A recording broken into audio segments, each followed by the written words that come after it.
Okay, everyone, how we doing? Welcome to the Celtic Way Weekly. We've reached episode number 8. Is this the low point, John? Is it upwards from here? I guess that's maybe a question we're going to be asking a fair bit during this show. How are you, first of all, John?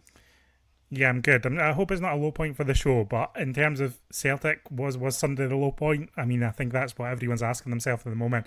Listen, it's an uncomfortable question, I think, for Celtic, isn't it? Because you look at a game like the Dundee match, and for me, the most worrying aspect of it is that as bad as it's going to get this season, or are Celtic on a tumble down a hill here that they don't have any control over, and that is just another symptom of it.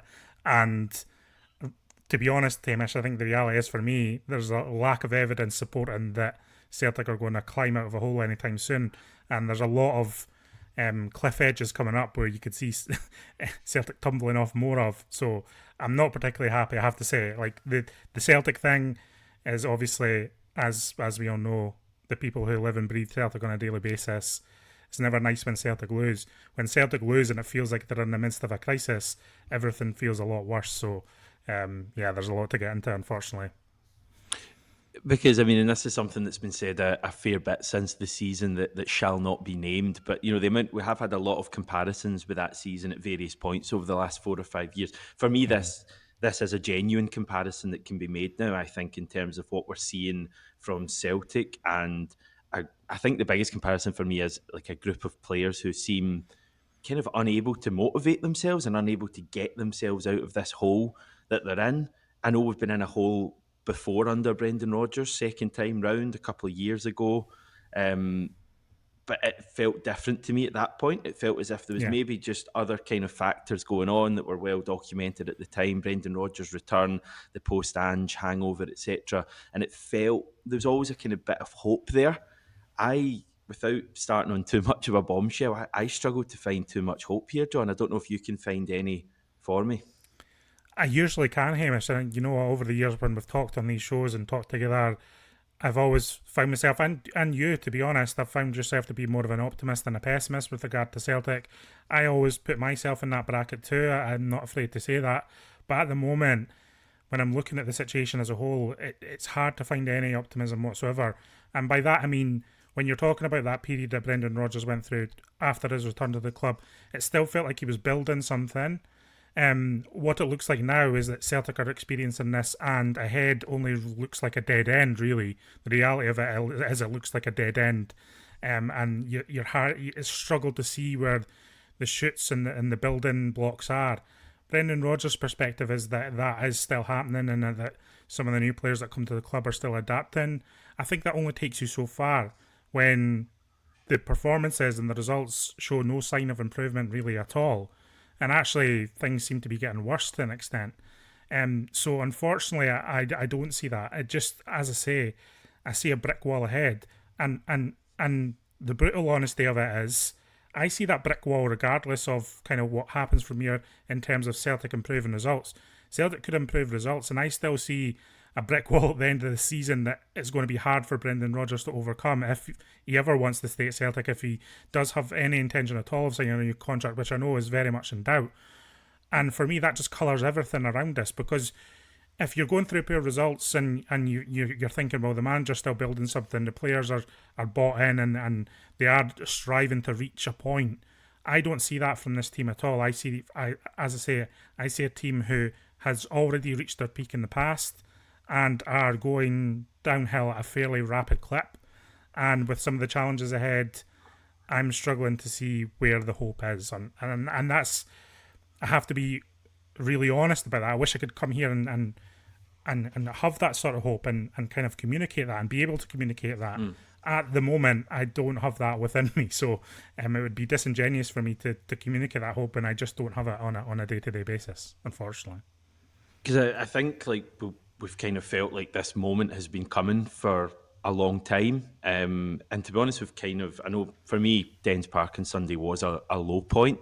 I think that's the poorest performance we've seen so far. Brendan Rodgers, second time round. But it has felt like we've been on this path for a long time for me. Sorry, the lights are going to come and go in here. I'm in a different recorded spot today. I'll need to wiggle my arm. We'll maybe get a wee helper that can wiggle their arm and get the lights on. But no, I feel like we've been coming to this moment, for a while. And you're looking at these fixtures. We are going to talk about the games that are coming up, John, but you're looking at these fixtures Yeah. that are coming up over the next, not just the next week, but after that as well. And they fill you with with a bit of fear, because you don't get the impression a reaction is coming, regardless of what Brendan Rodgers and Callum McGregor are saying in the media. And then what they are saying is just stuff that they've been saying all season. They're not saying anything different that thinks to me, well, they've figured something out here or something's going to kick into gear here. Not to use a car analogy, I think there's been too many of those kicking about in the last few days. But it does, I'm not sensing anything from the group, from the squad, from what the players are saying, from what Rodgers are saying. Again, that is really instilling any hope for me. A lot of it sounds like sound bites. Yes, what Callum McGregor says has an element of honesty to it. Yes, what Rodgers is saying has an element of honesty to it. But it's stuff that has been communicated consistently over the last couple of months now. This kind of constant need of, well, we need What to do you start want showing. from them? Do you want to hear Yeah. more from McGregor? See, listen, that's a good question because I don't know what I want from him. I don't think it really matters what they're saying at the moment because, as we all Yeah. know, the reality is that nobody's going to take anything they say in good faith or in sincerity if what we continue to see on the football pitch is not what they're wanting to strive towards. What I'm wanting from Brendan Rodgers is tangible change to how he's going about setting up the Celtic team. Now, we saw it again in Dundee. We all see the team. It's the same collection of a core group of players that I think have been underperforming this year, are in the team on reputation and name value, at being really kind to them. They're not in that team on merit. And Brendan Rodgers does have a poor squad by his own admission, but there's names in that squad that could potentially bring a freshness to things if Brendan Rodgers was more willing to work with them. And I just don't see him as happy with those wider options that he has.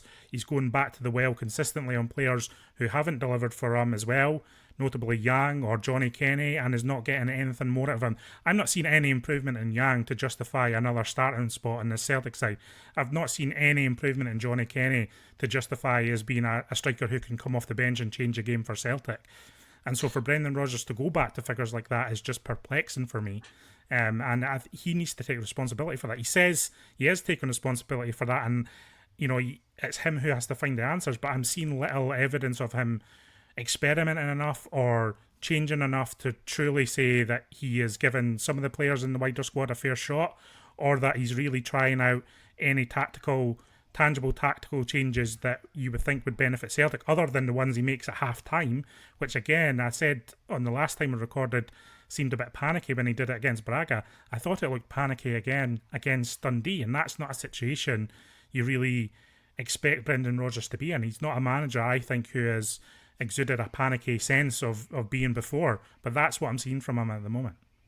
Yeah, I mean that's what I think I said a couple of weeks ago, and I've said it on my own channel ahead of the Dundee game. Like I want Brendan Rodgers to be bold here. For me, getting us out of this situation we're in, if we are to do it, the only hope, if we're looking at hope, are guys who are experiencing this for the first time and really seem to have that drive to go and make something happen.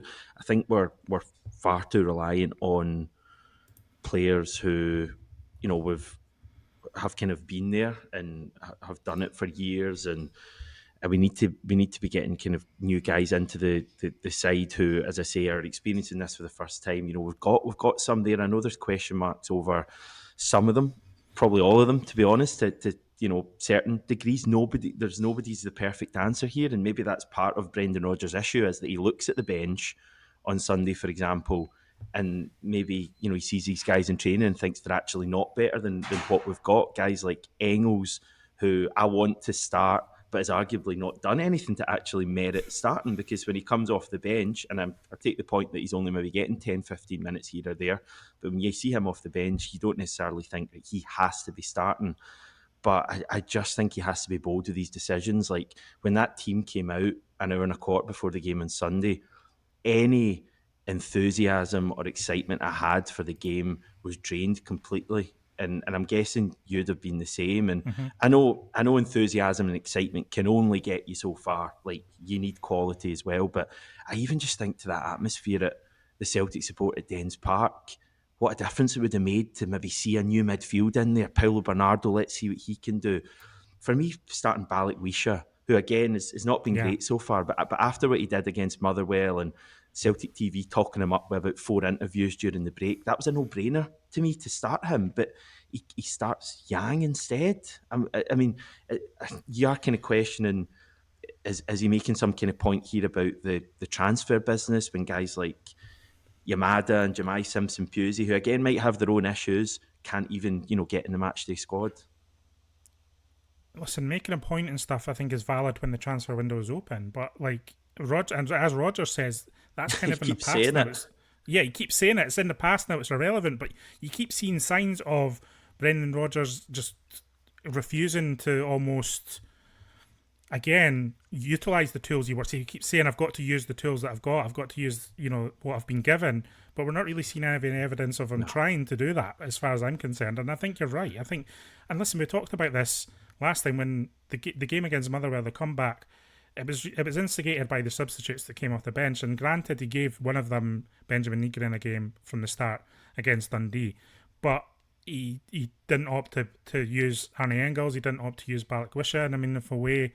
And it's that sense of, why isn't he trying to capitalise on the confidence that they surely would have gained from their contributions towards the end of that game that ultimately won Celtic a really important match. And it seems so naive and absurd to think of when we were talking about that, was that match a turning point for the side? Can they now kick on and show? And granted, we did caveat that with the fact that we were saying that out of hope more than any evidence that there was signs of that. But if you look at coming out of that Motherwell game and then going to Dundee and giving that performance, it lends credence to the fact that something is seriously wrong at Celtic somewhere. And I am struggling to see. You mentioned right at the top of the show, Hamish, that a lot of people over the last couple of years have compared certain situations to the 2020-21 season, which I think has been at times a bit overwrought and a bit over dramatic. I don't think there's any argument that Celtic are in a similar situation right now as they were in that season, and that the only real difference is that, well, first of all, if you look at the start of that season, we're 8 games into this season. Celtic won, I think they won 8 out of their first 9 games of that season. They started that season I think the domestically. derby was the first defeat, possibly. Yeah, that's accurate. So I've got 10 games here. They played. They won 9 out of their first 10 in the Scottish Premiership, and then they played Rangers. They lost 2-0 at home, and then the wheels started to come off. I think three of the next 4 matches were draws. But Celtic have started this Premiership season worse than that 2020-21 season, and there's similarities in the way that we went to the Champions League as well. And so I'm looking at the start of this season compared to that season, we're actually in a worse position than we were. And that is damning, because that is the worst season that any of us can really remember in recent memory. I know people talk about the 90s, etc., but I'm talking in say, the last 25 years. I would say that season is the worst outside of the Tony Mowbray season. But this is Celtic at an absolute depth. And I'm looking at the schedule ahead, and I'm thinking, I don't even think Celtic are at the depths yet of how badly this season can go, and that's stressful. Like, that's stressful for supporters, and that's the pressure now that this squad have put on themselves. Because you're looking at Sturm Graz, you're looking at Tynecastle, you're looking at Hampden. The pressure on these players is immense, and I don't think there's really much evidence to suggest that they can shoulder that pressure in the way the team is currently performing and functioning under the way Brendan Rodgers is setting them up. Yeah, I hear you about pressure, and Brendan Rodgers mentioned that after the game as well. For me, it's like it's not even the pressure; it's the kind of lack of edge that any of them seem to have. If anything, I would like, so in previous times we've gone through struggles at Celtic, and there's been a big games come round the corner, and you've almost welcomed the pressure. We've laughed at those across the city because they can't deal with the pressure, and it's always been that we can. And a big game would come around and Celtic would feel the energy and almost get their edge back. We're famous for that under Ange. Remember, we'd go down 1-0 in a lot of games under Ange and then just come back and win them. And it was almost as if the team needed a challenge to get themselves going. I just don't get the impression that the team are even up for a challenge at the moment. I mean, it honestly feels to me like this team is over. This team that has been really good for us with so many players who will love, and I'll still, regardless of what happens, I'll still love Cameron Carter-Vickers and Rayo Hatate, Dyson Maeda, Callum McGregor, whatever. But at this moment in time, it just feels like they've not got anything else to give. And I think that's why I find Callum McGregor's comments quite frustrating. I don't know. I mean, if he comes out and says, "Yeah," I'm not expecting him to come out and say we're done here, or even to put the players, his teammates, under the bus or whatever. But it's just frustrating hearing him saying the same stuff. We need to learn. We need to do this. When what you're watching on the pitch is the team not learning or not even having like a desire to learn. It just feels like they're kind of not got any answers. Listen, what's the other major red flag in comparison to that season 2020-21 is that we know in that season, we knew it both at the time but also in hindsight with what later came out and how things were explained, is that a lot of players wanted away from Celtic that summer. Yep. Celtic held on to them for whatever reason. I think their strategy at the time was that we're holding on to our best players because we have to get over the 10 in a row line, etc. I think players have stayed this season for different reasons. I think failings at negotiation, failings in the transfer market generally have led to a situation where they've had to hold on to players longer than the players would have liked. And again, we know in real time that multiple players have wanted to leave the Celtic squad and haven't. And we know how that affects motivation. And it might not even be that the players are no longer, performing for Brendan Rodgers, or Brendan Rodgers can't get a tune of them. They might just be done in with this Celtic experience, and they might feel like they're at the end of a road. And what is chipped off of your application when you lose that motivational edge.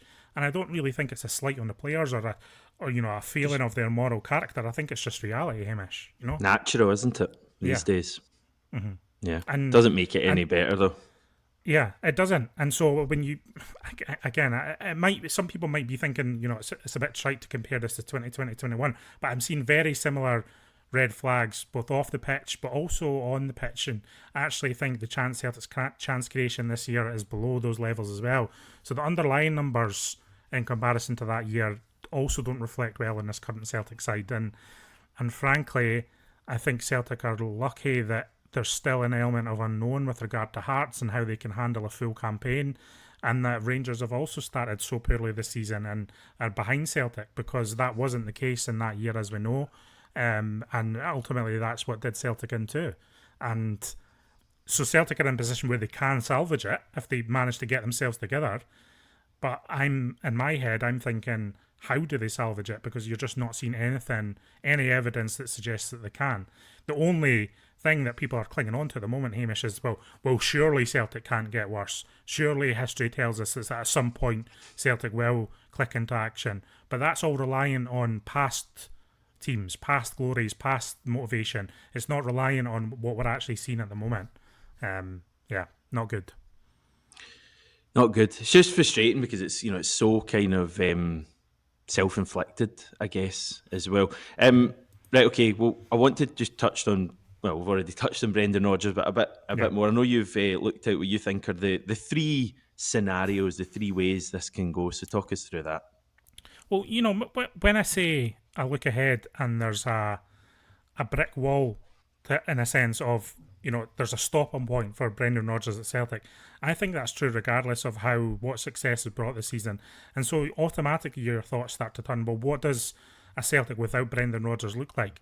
And some people might look at this and think, listen, it's far too early to be talking about Brendan Rodgers being sacked or Brendan Rodgers leaving Celtic. And that's not really what I'm talking about here. I'm talking about, I think it's an earned viewpoint that at some point in the next 12 months, Brendan Rodgers will no longer be Celtic manager, not least once because his contract is running out and there's little sign of him renewing it, but also because there is little improvement in this team. It feels like there's rancour behind the scenes between Rodgers and some of the major players at Celtic, and a lot of these players seem like they're coming towards the end of a project too.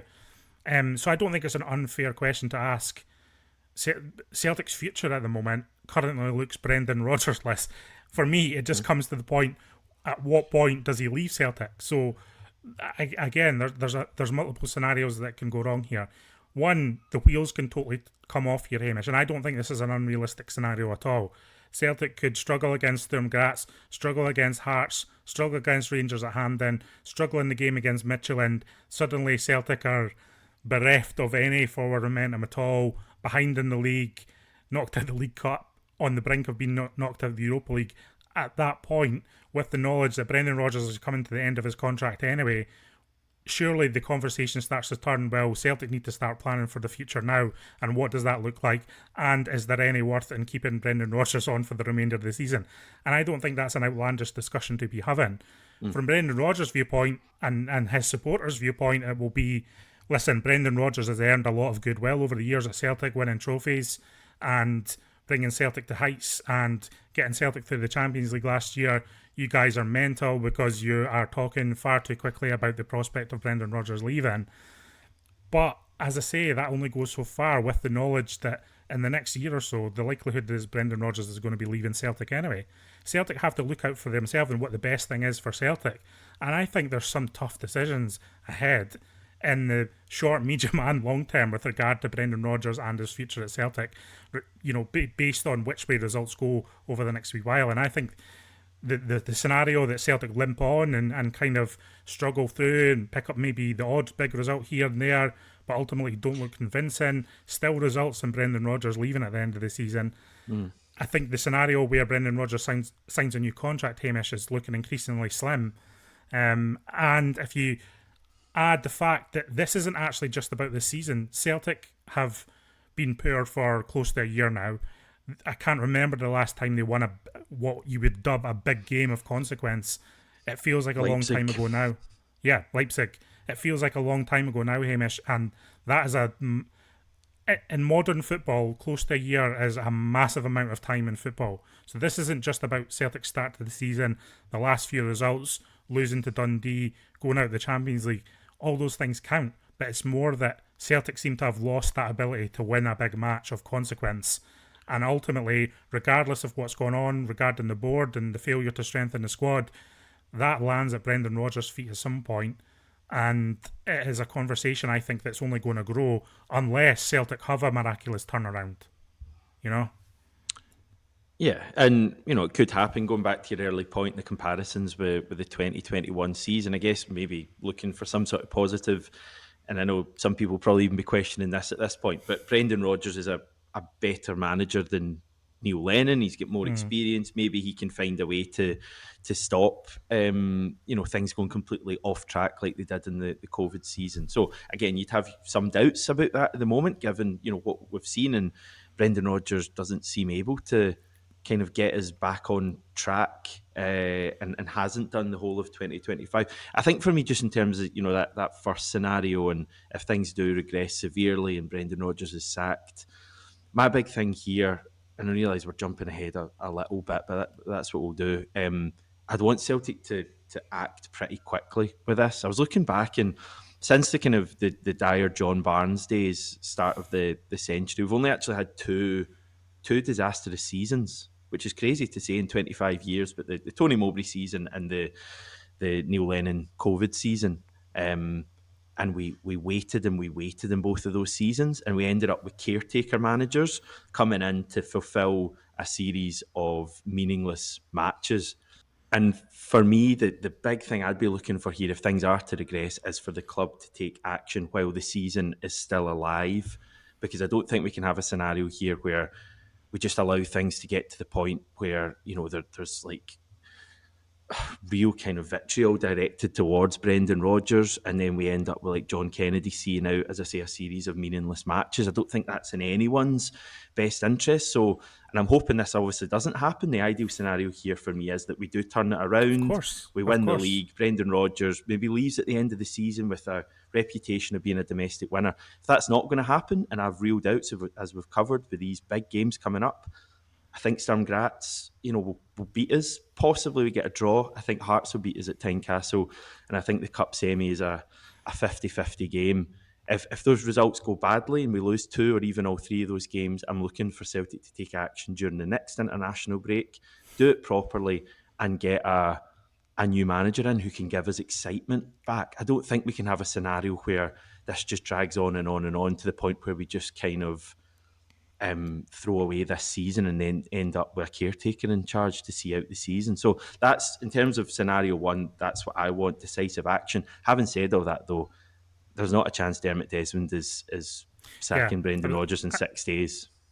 yeah, that's what I was going to say. So ultimately, we know that wider opinion, wider conversation around the club doesn't particularly matter when it comes to Celtic making decisions of note.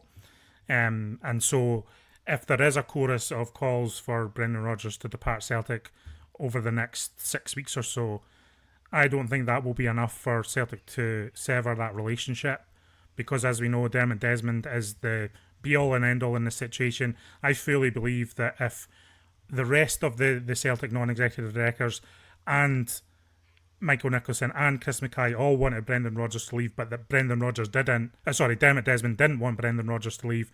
That Brendan Rodgers would stay at the club, because that is how those kind of high level decisions are taken at Celtic. It is a Dermot Desmond thing. He appoints the managers and he decides when it's time for the managers to leave. So it would really come down to what has happened between Brendan Rodgers and Dermot Desmond over the last 6 months or so. Did something happen that has fractured that relationship? Brendan Rodgers publicly saying no, there is nothing with regard to that. I think there's certain evidence that suggests that maybe something has, because one, he's not been offered a new contract, and you'd think if everything was okay behind the scenes, Celtic would have obviously have at least offered a new contract to Brendan Rodgers in that time. In the summer. In the summer, Brendan Rodgers is adamant that he has not received a formal contract offer from Celtic to date. So that suggests to me that not everything is rosy there. And so whether that colours a decision to be taken quicker or not, I don't know. In the scenario that we're talking about, in that the wheels entirely come off the season. In terms of like what I think is likely to happen, I think it is more likely that Celtic stumble on in some capacity of not winning all the big games that we're talking about, but winning enough for any questions around Brendan Rodgers' future to be pretty much shut down and waved away to an extent, and that Celtic rumble on, maybe a little bit behind Hearts for the next couple of months, but have got through to a final or whatever, or have won a couple of games in Europe. I still, in my head, think, although I think it's a fairly realistic thing to be talking about, I just can't fathom that Celtic just completely fold from this point onwards, where they lose to Sturm Graz, they lose at Tynecastle, they lose to Rangers. It's still unfathomable to me that happens, because of what it's based on what we've seen at Celtic over the last few years. It's not really based on what we're seeing from Celtic in the moment. So I just have a feeling that Celtic will limp on and do the bare minimum to get by without a massive crisis unfolding to the extent that the season is scrubbed. And again, in that scenario, what is the best thing for Celtic? And again, in the future, going into next season, it does feel like it is without Brendan Rodgers, and that Celtic need a fresh start on multiple fronts, not just in terms of the decisions makers on the board, but in terms of who is in charge in the dugout and what they're willing to get out of this team, and what players they're willing to work with and develop and improve. Another thing about Brendan Rodgers, Hamish, I don't know what you think about this. I'll let you give me your thoughts on this. Brendan Rodgers often talks about, it's part of his remit and part of his strength is that he's good at developing players. He's good at making players better. And I'm struggling to think of many players he's made better in his second spell at Celtic. Matt O'Reilly, I would give him, and I think to an extent Daisy Maeda last season. But is there any other players at Celtic that you consider Brendan Rodgers has made better? Liam Scales, perhaps, at a push, though even then, people still aren't convinced by Liam Scales. But I don't think there's enough evidence that Brendan Rodgers has made the players that he inherited from Ange Postecoglou and made them any better than they were under Ange, other than in the case of Matt O'Reilly.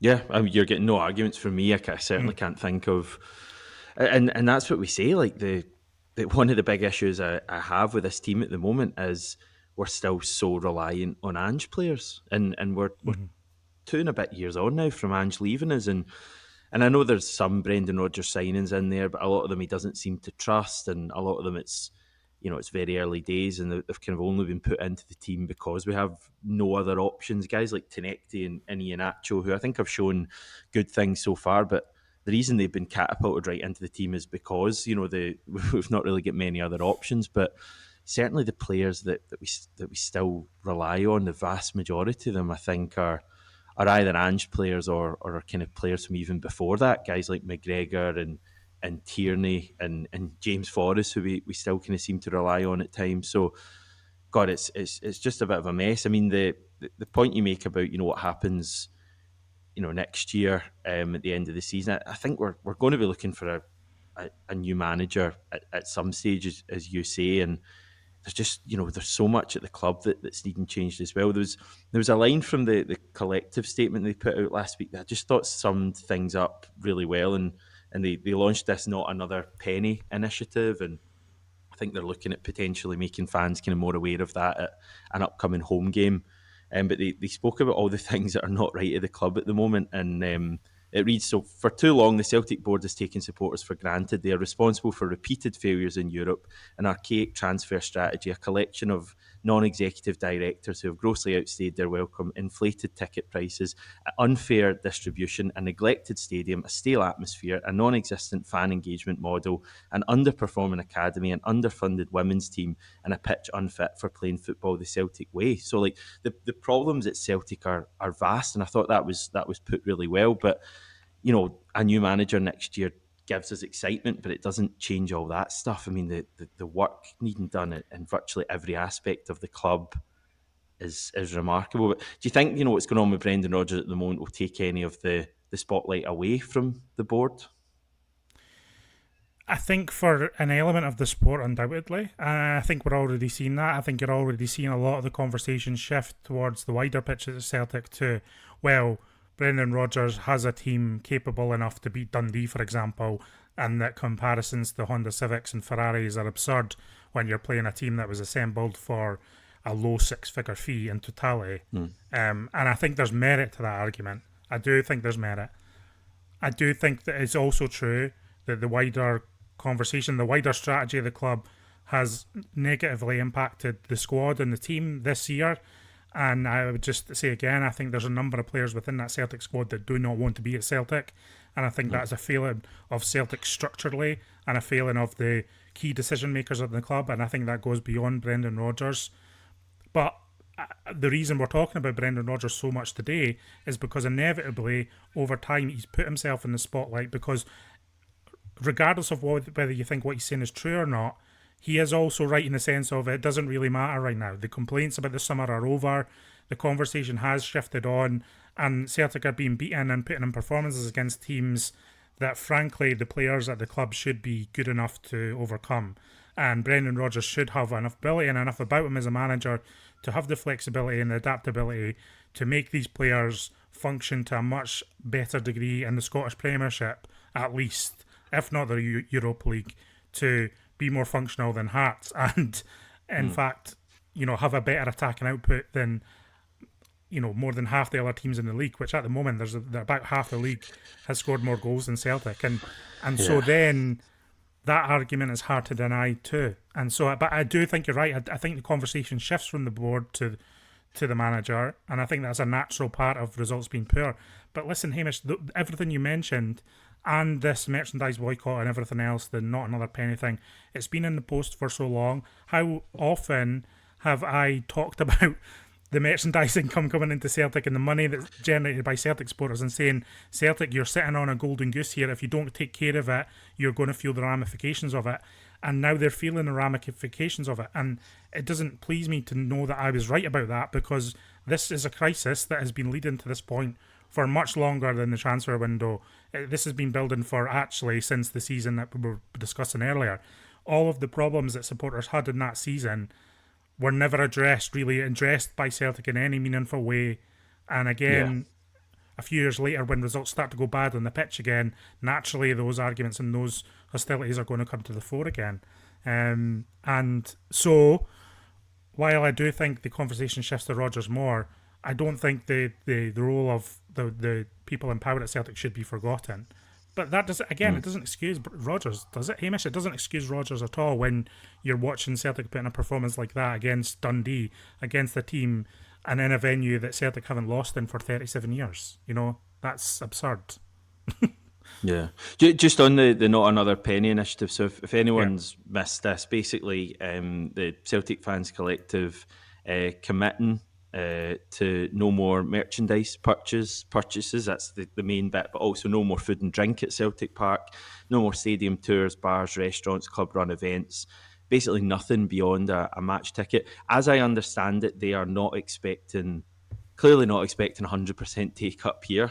yeah, no, They're not expecting anything close to 100% take up, but my understanding is that even, for example, a 15 or 20% take up of this and a reduction in the merchandise could have a huge kind of impact on Celtic's finances. And I guess make our voices heard. So was this a good move, something you've been calling out for a while?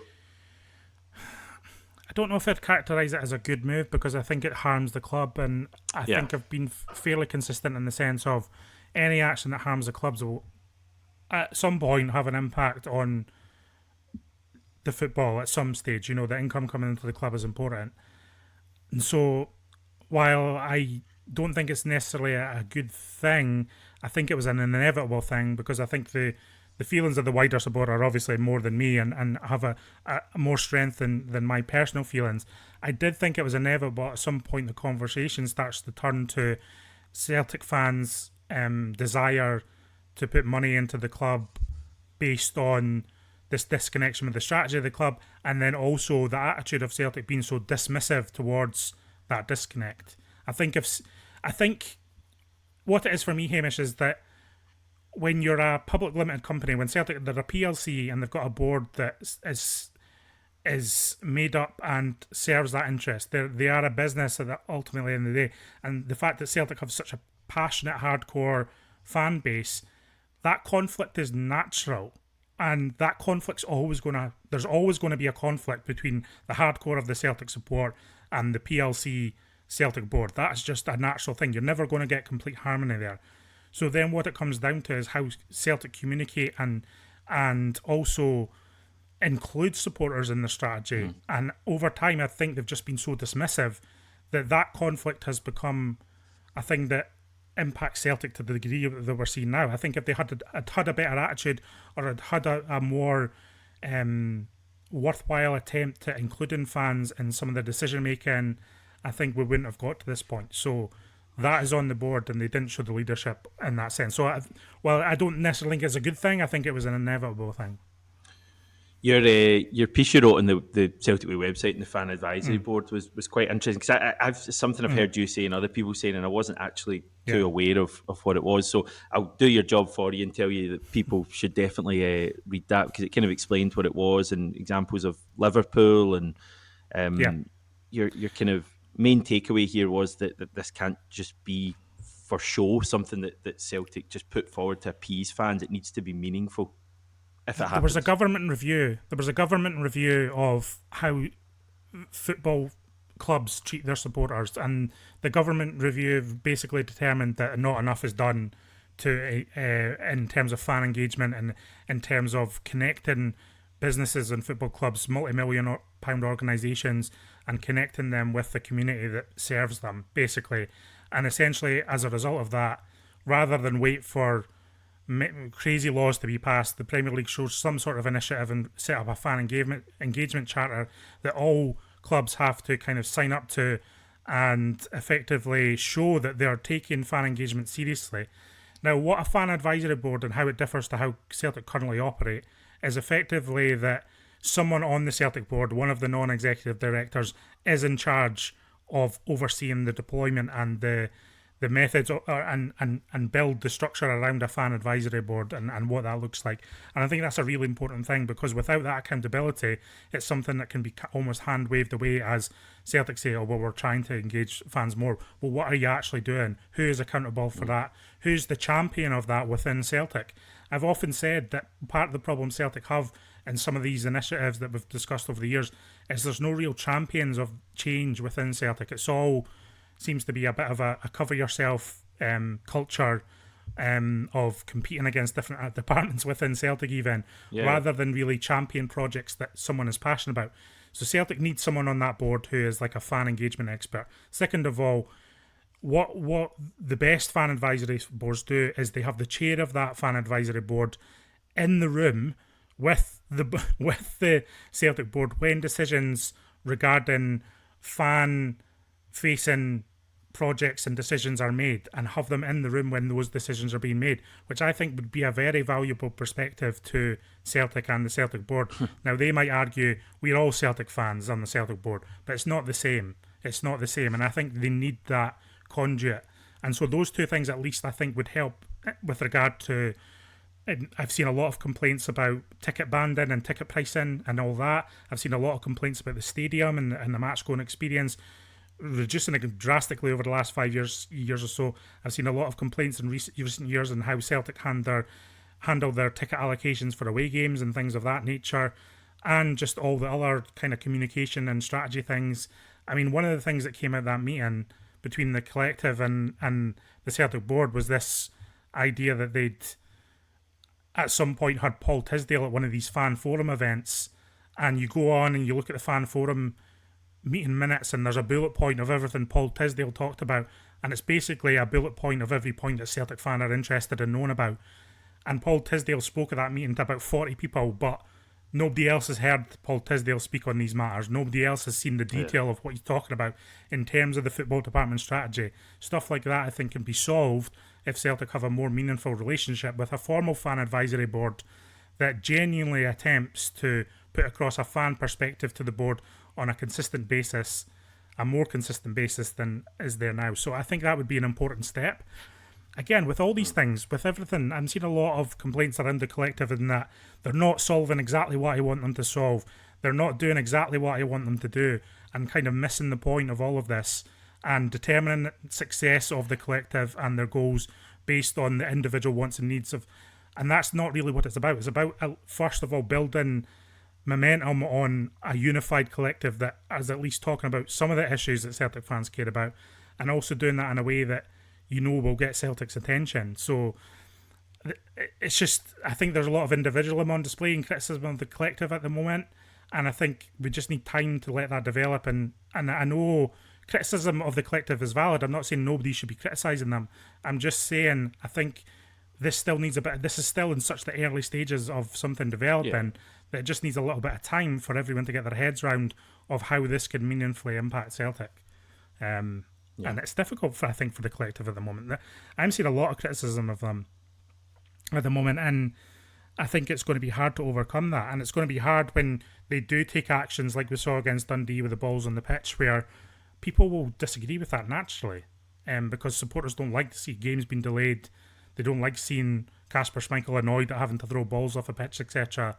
And I think that naturally will cause some to question the collective. But I think if you take them in good faith that they're trying to better the position of Celtic fans generally within the conversation at Celtic, then ultimately I think it should be backed, frankly. Just finally, briefly, because we don't want to spend too long in this, given how it might go, although if you want to be incredibly positive, Sturm Graz and Hearts to come this week. How do you think these two games are going to go? I think Sturm Graz are top of their league, and I think they're doing well, and I think they're looking to build on the result they got against Rangers on the last match day. I think they lost their match day one, so like they need the points as much as anyone, and I think they'll come to Celtic Park fancying their chances of picking up a positive result for them.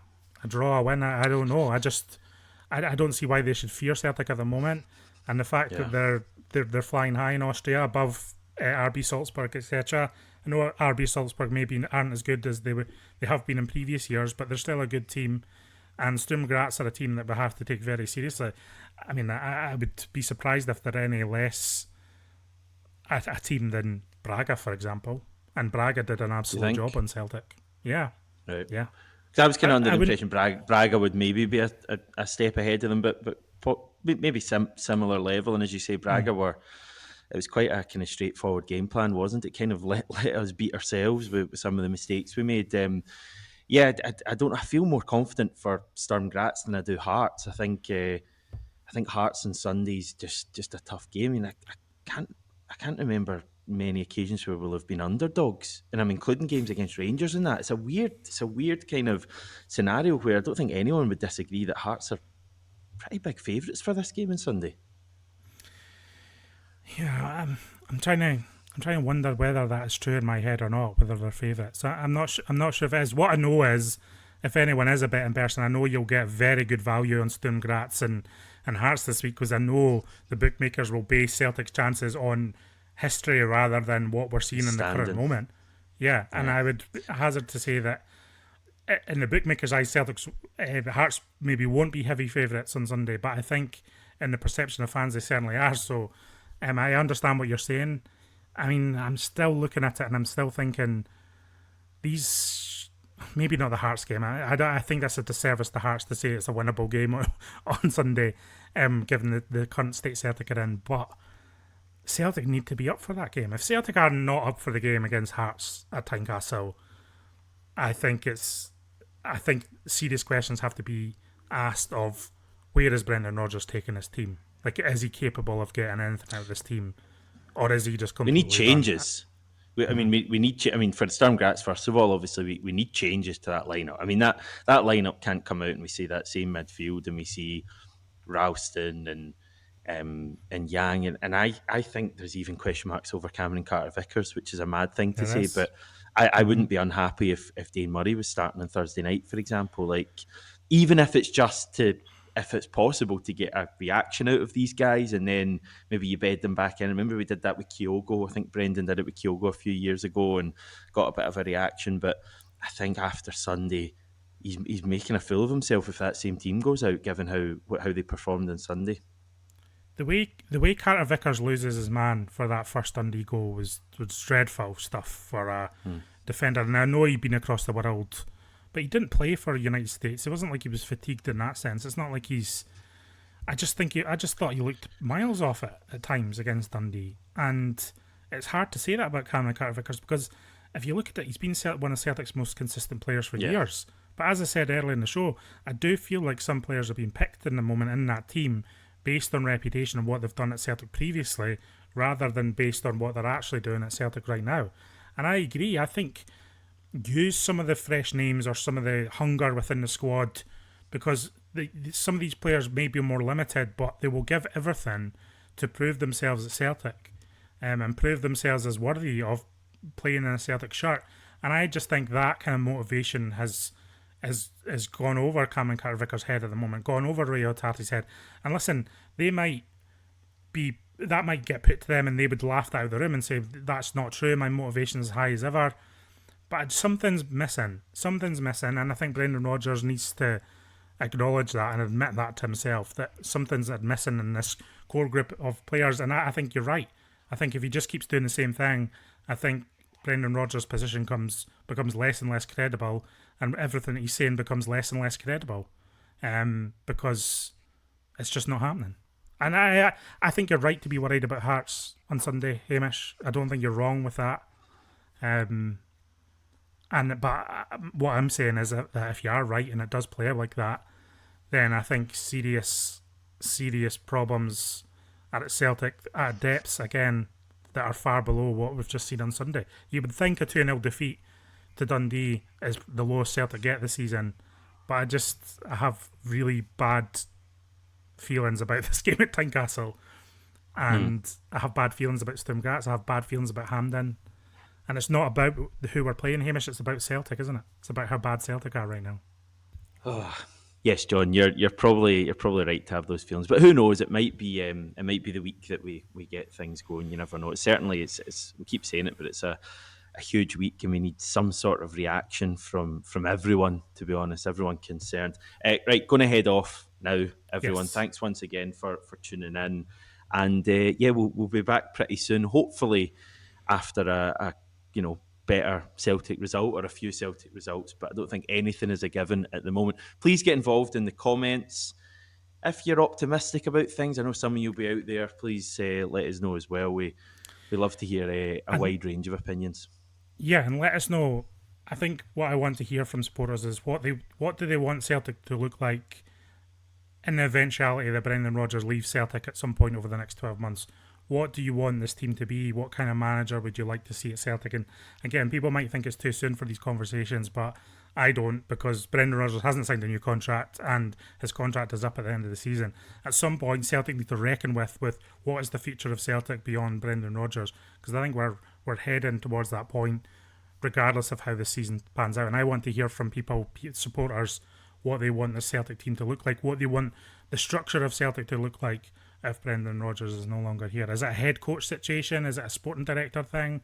Do you want another cult of personality manager in like Ange Postecoglou? Oh, yes, please. Yeah, and you would say that, Hamish. But and what do people want from Celtic going forward? Because this current state of Celtic just isn't viable for a lot of people. But we need to think about what we actually want from the club going forward to have meaningful conversations about that in future. Yes, get in touch, everyone. Thanks so much for watching, and we'll be back very soon.